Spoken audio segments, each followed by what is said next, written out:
इथून व्यासपीठावरून जर का पाहिलं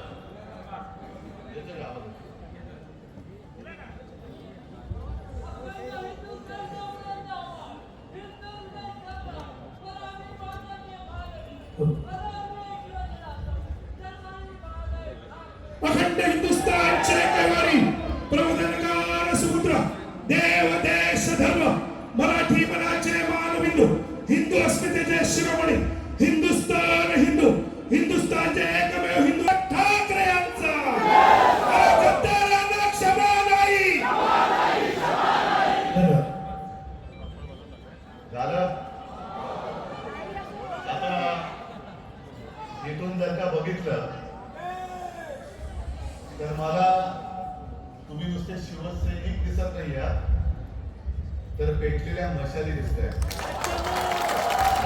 मशाली दिसत आहेत. आणि मी एका पद्धतीने गद्दार आणि गद्दारांच्या बापाला धन्यवाद देतो की तुम्ही या मशाली पुन्हा पेटवल्या. पेटत होत्या त्या आणखी दलदलत्या केल्या.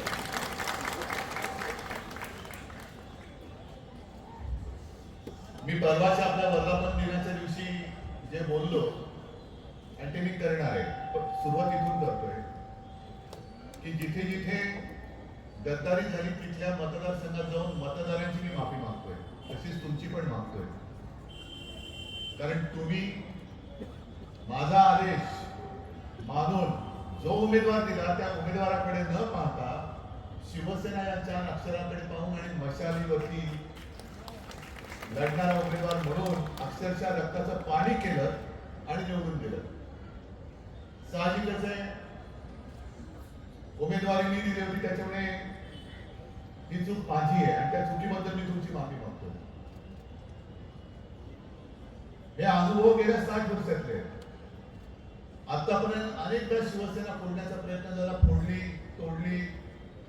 शिवसेना कशी कमजोर होईल याचा प्रयत्न केला. आणि जे अनुभव आले ते अनुभव तुम्हाला सगळ्यांना माहिती, कारण तुम्ही या सगळ्या वाटचालीतले साक्षीदार नव्हे, करते करविते कट्टर शिवसैनिक आहात. कारण अनेक दिली जात आहेत, पण काँग्रेसमध्ये विलीन होणार अशी भीती वाटली. आता म्हणून मी सांगितलं ते परत सांगतो की काँग्रेस आणि भाजपा, ज्या भाजपाला ती सुद्धा चूक आपलीच, गल्लीतलं कुत्र विचारत नव्हतं त्याचं बोट धरून आपण मोठं केलं, याचं कोण विचारत होते. म्हणजे सुरुवातीला तर यांचं डिपॉझिट जप्त पार्टी म्हणून म्हटलं जायचं. अख्ख्या देशात 2 खासदार होते फक्त, काय भाजपा भाडकाऊ, म्हणजे तसेच लोक आहेत. स्वतःच काहीच नाहीये, दुसऱ्यांची पोरं ही चोरून चोरून चोरून मोठी झालेली पार्टी आहे. आणि 2 खासदार असलेला अपक्ष आज काय मोठ्या मेजासेत फिरवतोय. पण काँग्रेस बरोबर 30 वर्ष, म्हणजे आपल्या सगळ्यांची राजकीय कारकीर्द ही काँग्रेस बरोबरच्या राजकीय वैरात गेली, बरोबर ना. पण तरी कधीही काँग्रेसची शिवसेना चोरण्याचा प्रयत्न केला नाही, काँग्रेस शिवसेना संपवण्याचा प्रयत्न केला नाही, जे भाजपने केलेलं आहे. जो प्रयत्न भाजपने केला हे भाजपचं पाप आहे.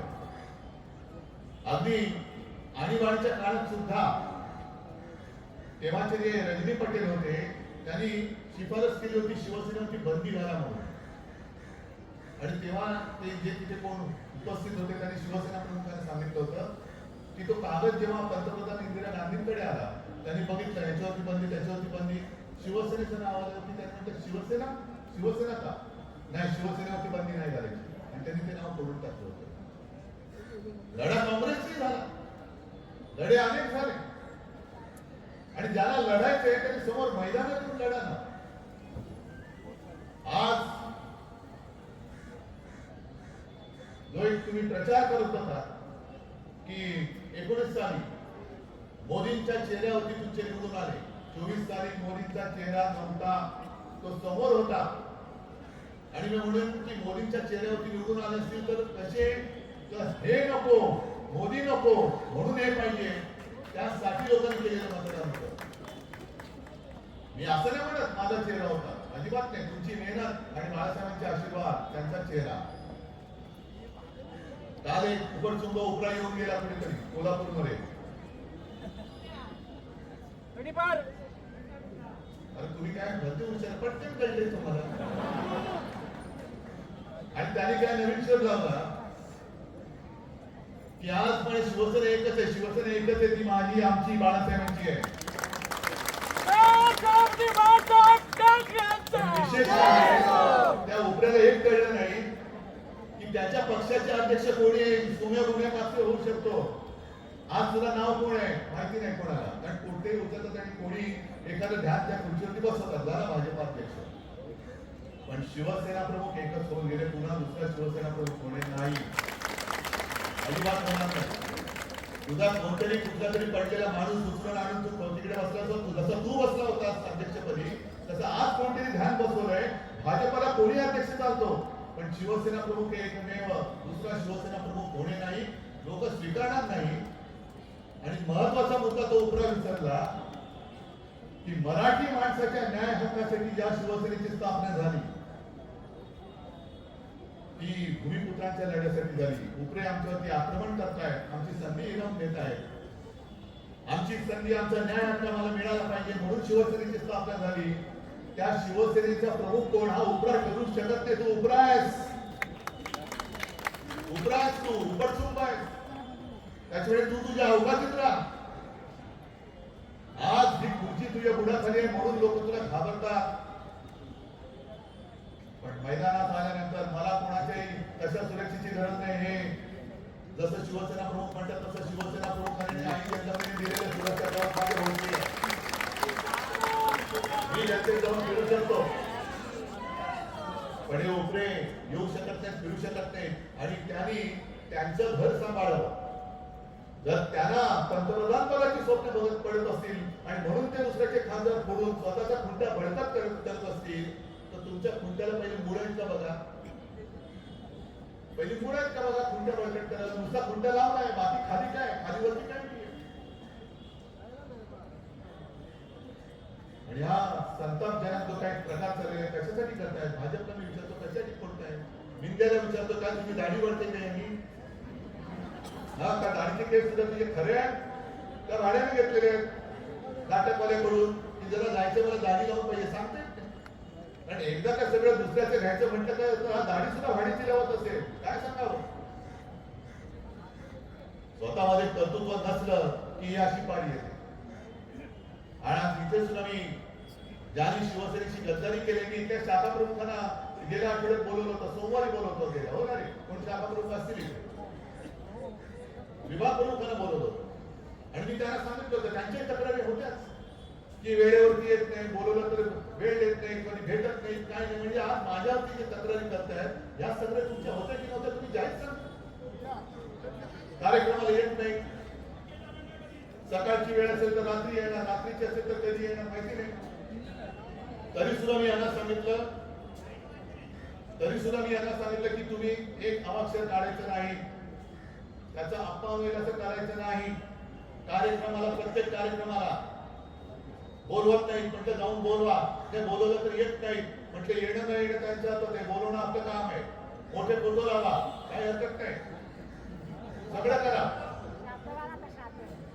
पण एवढं केल्यानंतरही आता आपल्याला जे कळते की नुसतं निमित्त होतं, जायचं तर ठरलंच होतं. अरे तुम्हाला हवं तरी काय, किती किती खायचं.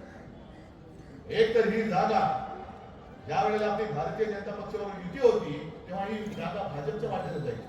आणि तेव्हा तुम्ही सगळे मला सांगायचे, बाळासाहेबांना सांगायचे की साहेब हे आपल्यामुळे निवडून येत आहेत, यांची शक्ती नाहीये, पण करण्यात काय युती करून बसलेलो. मग इथून एक ते जे काय द्यायचे त्या पार्सल आपण दिल्लीला पाठवलं. पण जेव्हा त्यांनी युती तोडली आणि महाविकास आघाडी झाली आणि आपण जागा आपल्याकडे मागून घेतली, काँग्रेस मागत होती, आपण आपल्याकडे घेतले आणि म्हटले एवढ्या वर्षांची या शिवसैनिकांची एक भावना आहे, या शिवसैनिकांच्या भावनेचा आदर कधीतरी आपण करणारच की नाही. जागा घेतली, आता उमेदवार काय ठरवला आपण, तर ठरवल्यानंतर तुम्ही खरंच कमाल केली. तुम्ही अक्षरशः पूर्ण कशाची पर्वा न करता समोरून पैशाचा धबधबा होता, धबधबा, तरी सुद्धा त्या धबधब्याला न जुमानता अनेक शिवसैनिक मला माहिती आहेत की स्वतःच्या खिशातनं पैसे खर्च करून जे काय लेटी काय असेल किती असतात आणि शिवसैनिकाची कमाई तो काय मटकेवाला किंवा काय धंदे करत नाही, पण स्वकष्टाची कमाई त्याच्यात टाकून मेहनत करून नाही शब्द दिलेला आपण पाळला पाहिजे. म्हणून तुम्ही आपल्या खासदार इकडनं पहिल्या प्रथम 1 वर्षाच्या आपल्या इतिहासात पहिल्या प्रथम आपण जागा लढलो आणि ती जागा तुम्ही निवडून आणली. ह्याची जाणीव नको. समजा जागा नसती मिळाली झालं असतं खासदार, जागा घेतली आणि उमेदवारी दिली नसती झालं असतं खासदार, आणि जर खासदार झाला नसता तर हमी भाव मिळाला असता काय? त्या भावच नसता मिळाला. भाव कुठे आहे? कारण काहीच नाहीये. भाव खायला सुद्धा भाव असावा लागतो. अरे मेहनत ह्यांची आणि भाव तू खातोयस. काय मिळालं याला? काय दिलंस तू याला?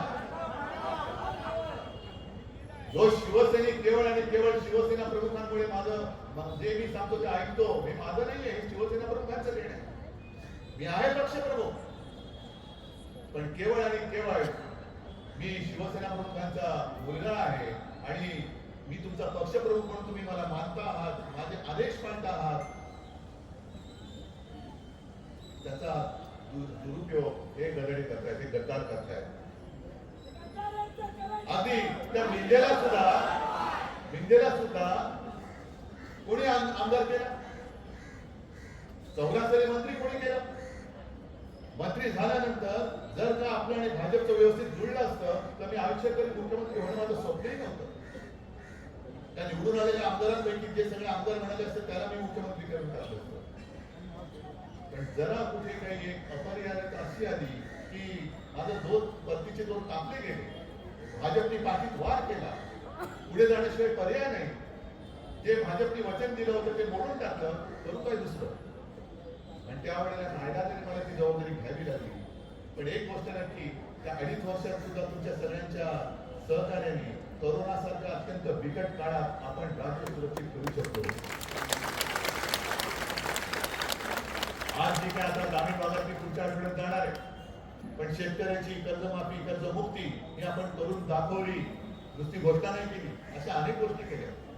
मग काय कमी केलं होतं शिवसेनेने? आणखी काय पाहिजे होतं?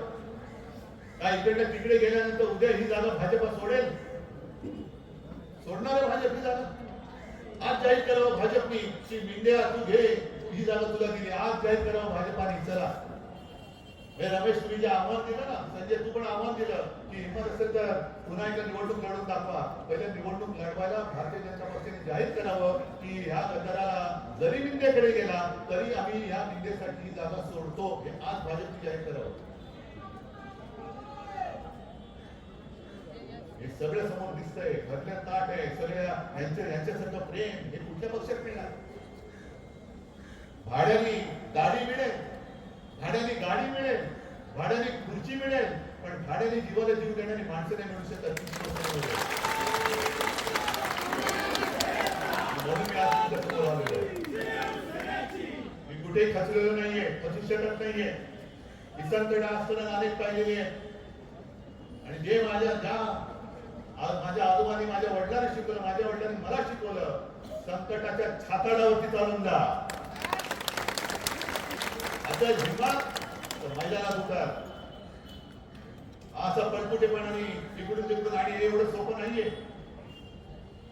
मी परवाच्या वर्धापन दिनानिमित्त आपलं मी बोलताना ती जी एक क्लिप ऐकली ना उल्हास बापट यांची, तो त्यांची मुलाखत नीट बघा. ते टू थर्ड म्हणून त्या सह्यांचं तसं होऊ शकत नाही. पक्षाने निर्णय घ्यावा लागतो आणि त्याला 2/3 पाठिंबा द्यावा लागतो. 2/3 लोक ही लोक म्हणजे खासदार किंवा आमदार हे निर्णय घेऊ शकत नाही. हे आता लटकले, आता लोक पडले, आणि लोक पडले. त्याचं नशीब. आम्ही तुम्हाला डोक्यावर घेऊन फिरत होतो, नाही परवडलं. लोंबकळा तुम्हाला मजा वाटत असेल तर जा इकडनं तिकडे. लोंबकळा आपले लंबक असत, आम्ही काही करू शकत नाही. लोक येतील आणि वाजून जातील भेटता, आम्हाला काय करायचं. आज मला एका गोष्टीचा नक्कीच अभिमान आहे. दुसरा कोणताही पक्ष असता तर गडबडून बसला असता, पण आज तुम्ही कुठपासून कुठपर्यंत ही माझी शाखा भेट आहे. तुमच्या मनातली जी आग आहे, गद्दारी केल्याचं जी काही शल्य आहे, आपल्याची गद्दारी झालेली आहे, विश्वासघात झालेला आहे आणि याचा सूड निवडणुकीत आपल्याला घ्यावाच लागेल. परत काय रे दादा, मी गद्दाराला आव्हान देतोय, गद्दार बापाला आव्हान देतोय आणि गद्दाराच्या उपऱ्या आजोबाला आव्हान देतोय की तुमचा सगळ्यात मोठा पक्ष त्या कॉक्रोचने तुमची मस्ती उतरवले. साधं कॉक्रोच म्हणजे धुरळ, ते भाजपपेक्षा जास्त त्यांची सदस्य संख्या झाले. कुठे तुमचा मोठा पक्ष? धुरळाच्या मिशा तुमच्या लाडीपेक्षा लांब झाले. कारण हा आता उद्रेक वाढत चाललेला आहे, असंतोष वाढत चाललेला आहे. तरुण आता ऐकायच्या मानसिकतेत नाहीये. आम्ही पण हिंदू आहोत, आम्ही सुद्धा जय श्रीराम बोलतो, पण हर हर महादेव सुद्धा बोलतो आणि छत्रपती शिवाजी महाराजांची जय सुद्धा बोलतो. त्यामुळे हा महाराष्ट्र आहे, जय श्रीराम बोलू, पण त्याचबरोबर जय शिवराय सुद्धा आम्ही बोलणार, हर हर महादेव सुद्धा आम्ही बोलणार. आणि एवढं करून नुसतं लोकांना वेळ नाही करणार.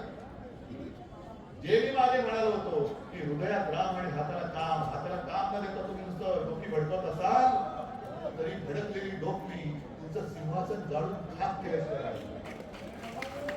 असं आज हे खरंच दृश्य फोटोग्राफरनी इथून तिथपर्यंत तुमच्या कॅमेऱ्यात पाहतोय का बघा. ही शाखा भेट आहे माझी, हे दाखवा, गद्दाराला दाखवा, गद्दाराच्या बापाला दाखवा, गद्दाराच्या आजोबाला दाखवा दिलेला. गद्दाराचे आजोबा आले का पोस्टर आले गद्दार आजोबा आले, गद्दारांचे आजोबा आले, खास दिल्लीवर नेतात.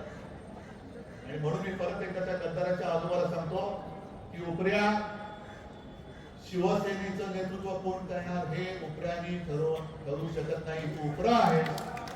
शिवसेना ही भूमिपुत्रांची आहे आणि ही शिवसैनिक ठरवतील. तोच शिवसेनेचा पक्ष प्रमुख होईल. शिवसेना प्रमुख दुसरा होणे नाही. हिंदू हृदय सम्राट अशक्य आहे. किती कोणी म्हटलं तरी हिंदू हृदय सम्राट आणि शिवसेना प्रमुख दुसरा होणार नाही. गद्दार उपऱ्या, तू तुझा अध्यक्ष बघ, आमच्यामध्ये लुडबुडायला येऊ नकोस आणि या धगधगत्या मशालींची पंगत घेऊ नकोस. सगळ्यांना धन्यवाद देतो. जय हिंद, जय महाराष्ट्र. धन्यवाद सर. आपण या ठिकाणी भांडूपमध्ये आल्या. या भांडूपमधल्या मतदारांच्या